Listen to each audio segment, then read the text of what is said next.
Okay, let's unpack this. Our mission today is a bit of a shortcut to strength. Hmm. A deep dive into the science of resilience. Exactly. We're looking at how some people don't just survive really hard times, but they actually grow from them. And we've boiled down more than 20 years of research to do it. Right.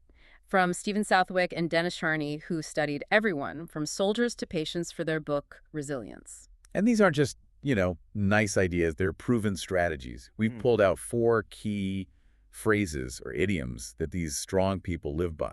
A kind of blueprint for getting stronger. That's a great way to put it. So the first big takeaway is this idea of optimistic realism. It's not about pretending everything is fine. Not at all. A resilient person sees the bad situation. Hmm? They really see it, but they don't get stuck looking at it. They immediately switch to, okay, what can I actually control here? And that leads directly to the first important idiom they found. Face your fears. Which sounds simple, but it's more than that, isn't it? Oh, absolutely. The science shows that when you confront something that scares you, your brain actually learns how to handle that stress better. It stops the fear from spiraling into panic. So you're not trying to get rid of fear, you're learning to work with it. Exactly. Yeah. And often, working with it means you need other people. Which brings us to the second rule, the need for connection. Caring about others, having a sense of right and wrong. It's a huge factor. Yeah. These deep social connections act like stabilizers for the brain. You have that incredible story of Admiral Robert Shoemaker. Yeah.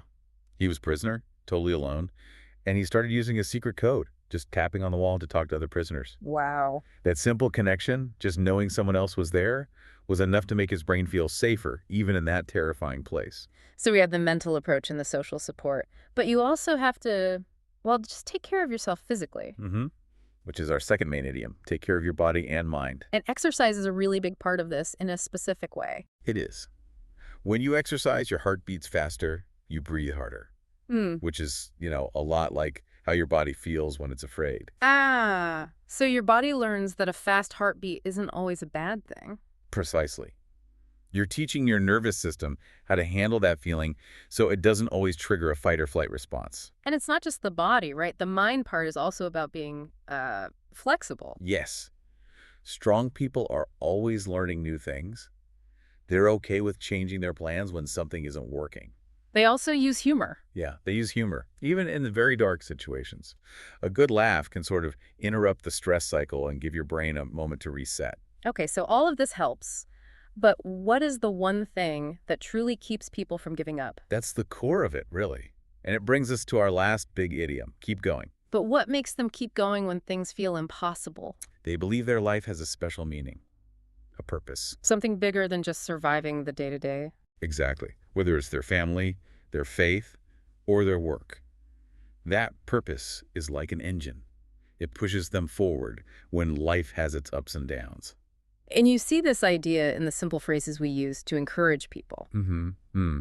Like when you tell a friend to look on the bright side, you're asking them to find the good in a bad situation. Or even just saying, hang in there. Right. It's the language of resilience. It just means don't give up. So if we put it all together for you, the listener, what this research is saying is that to build real strength, you have to face your fears. Help other people. Take care of your body. And most importantly, find a meaning that pulls you forward. So the strength these survivors have, it's less about being born brave and more about learning what actions to take. Which leaves us with a really big question to think about.